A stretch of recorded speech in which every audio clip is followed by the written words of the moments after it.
തെമ്മാടിത്തമ്പുരാൻ ഭാഗം 6. രചന അവതരണം ദിവ്യരാജ്. പേടിച്ചോ നീ? അവളെ നോക്കി നെറ്റി ചുളിച്ചതും ഇത്തിരി ഗൗരവത്തിൽ മുഖം തിരിച്ച് നടക്കാനൊരുങ്ങിയവൾ കൈനീട്ടി പെണ്ണിനെ തടഞ്ഞു വെച്ചതും കാലറച്ച് അതേ നിൽപ്പിലൊന്ന് നിന്നുപോയവൾ. നിക്ക് പോണം, ചെന്നിട്ടാ കട തുറക്കേണ്ടതേ. ആശേച്ചി വന്നിട്ടുണ്ടാവും. അവനെ നോക്കാനുള്ള ചമ്മലിൽ മുഖം താഴ്ത്തിയാണ് അത്രയും പറഞ്ഞൊപ്പിച്ചത്.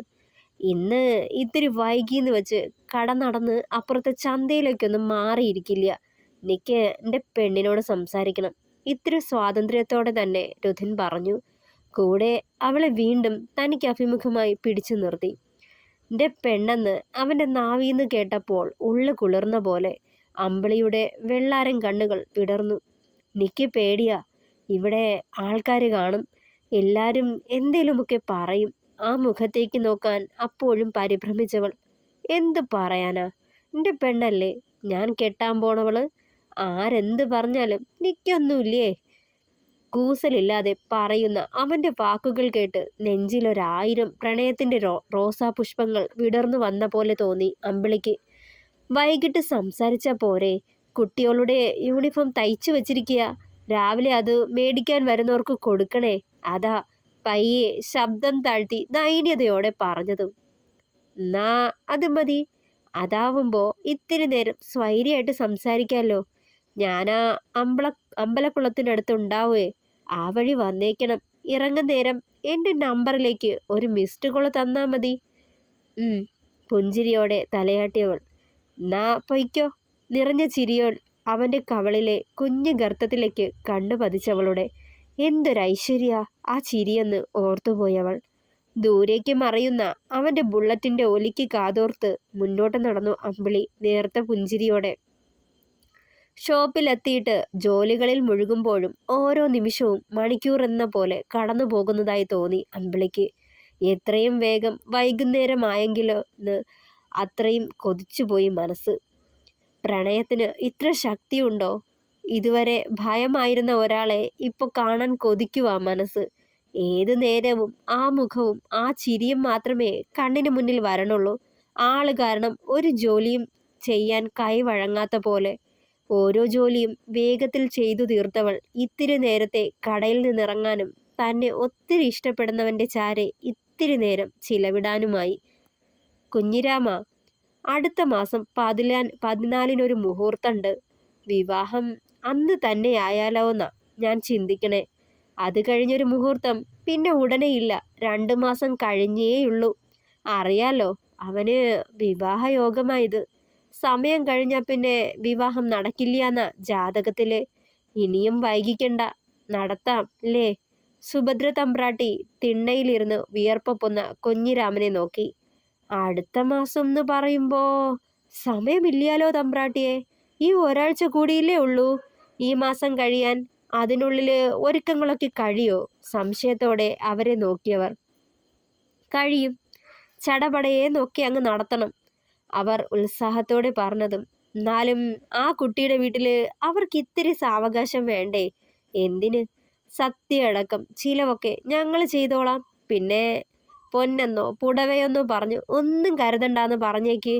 എൻ്റെ ഉണ്ണിക്കുട്ടൻ്റെ കുട്ടിക്കുള്ളത് ഞാൻ കരുതിയിട്ടുണ്ട്. അല്ലെങ്കിലും ഓരുടെ കുടിയിന്ന് സ്ത്രീധനം കൊണ്ടുവന്നിട്ട് വേണ്ടാലോ എൻ്റെ ഉണ്ണിക്കുട്ടന്, ചെറുചിരിയോടെ പറഞ്ഞവർ. എന്നാ ശോഭയോട് പറയാം, ഓളുടെ ഇളയ കുട്ടിയോള് ഇരട്ടകളാ, ഒരാൺകുട്ടിയും ഒരു പെൺകുട്ടിയും. അത് അറിയാലോ രാമ, ഉണ്ണിക്കുട്ടൻ ഒക്കെയും പറഞ്ഞിട്ടുണ്ടേ. അത് ആ ഇളയ ചെക്കനിപ്പോൾ ഓൻ്റെ അമ്മാവൻ്റെ പാലക്കാട്ട് വീട്ടിൽ നിന്ന് പഠിക്കുക. അവിടുത്തെ ഒരു കോളേജിൽ. അവനെ അറിയിക്കണ്ടേ? അതിന് ഒരു ഫോൺ കോളിൻ്റെ ചിലവല്ലേ ഉള്ളൂ രാമ. ചെക്കനോട് വരാൻ പറയണം. വിവാഹം കഴിഞ്ഞ് തിരികെ പോവാലോ. പരിഹാരവും അവർ തന്നെ പറഞ്ഞു. ഞാൻ സംസാരിക്കാം. അത്രയും പറഞ്ഞ് കാലം കുടയും കക്ഷത്തിടുക്കി അയാൾ മുന്നോട്ട് നടന്നു. അന്ന് പതിവിലും നേരത്തെ കടയടച്ചിറങ്ങിയ അമ്പിളി. എന്തിനാ ഇത്ര നേരത്തെ കടയടക്കണതെന്ന് ചോദിച്ച ആശേച്ചിയോട് മഹാദേവനെ കാണാൻ പോവാന്നാ പറഞ്ഞത്. തൻ്റെ ഉള്ളിൽ കുടികൊള്ളണ മഹാദേവനെ കാണാൻ പോണത് തനിക്കല്ലേ അറിയൂ. ചെറുചിരിയോടെ ഓർത്തുകൊണ്ട് നടത്തം ഇത്തിരി വേഗത്തിലാക്കിയവൾ. അമ്പലക്കുളത്തിനരികിലായി ചെന്ന് നിന്നവൾ. കുളത്തിൽ നിറയെ നീല ആമ്പല് മൊട്ടിട്ടും വിരിഞ്ഞും കിടപ്പുണ്ടായിരുന്നു.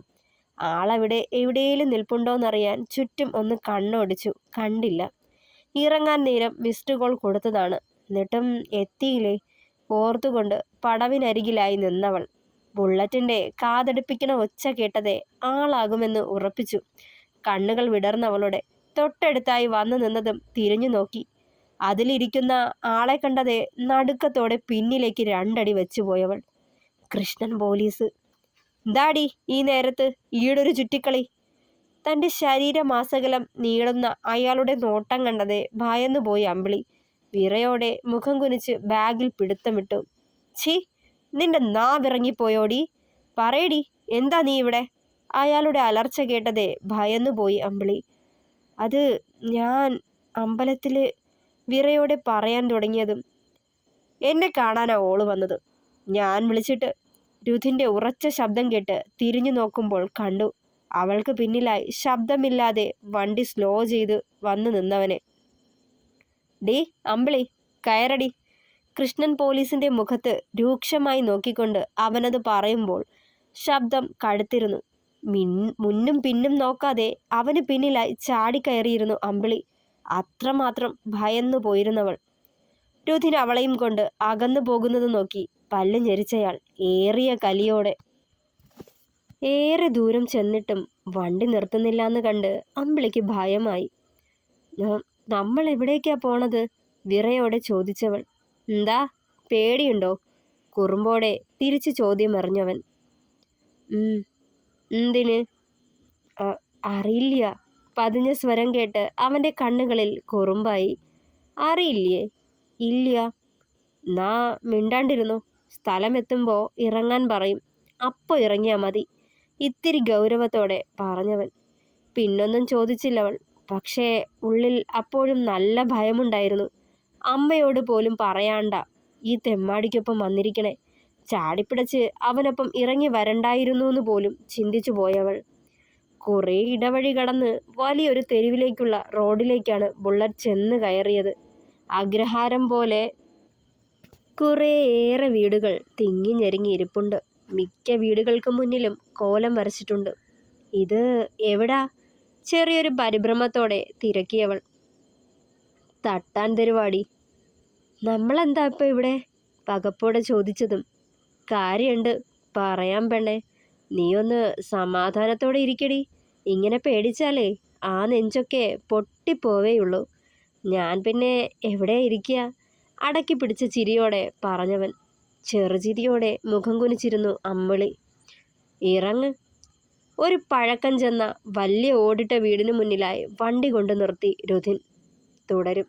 പ്രിയപ്പെട്ടവരെ, നമ്മുടെ തെമ്മാടിയെയും അമ്പിളിയെയും ഇഷ്ടമാകുന്നുണ്ടോ നിങ്ങൾക്ക്? ഇഷ്ടമായാൽ അഭിപ്രായങ്ങൾ പറയുക, സപ്പോർട്ട് ചെയ്യുക. പിന്നെ ഇന്നും കുഞ്ഞു പാർട്ടാണ്, എനിക്ക് ടൈമില്ലായിരുന്നു. അപ്പോൾ നിങ്ങൾക്ക് ഞാനിങ്ങനെ സ്റ്റോറിയും കൂടെ എഴുതും. ഇപ്പം ഇത് എഴുതി കഴിഞ്ഞ സ്റ്റോറിയാണ്. ഇതുപോലെ ഞാൻ സ്റ്റോറി എഴുതുന്നുണ്ട്. എന്നിട്ടാണ് വോയിസും കൂടി ചെയ്യുന്നത്. അപ്പോൾ കഥ ഇഷ്ടമായാൽ സപ്പോർട്ട് ചെയ്യുക.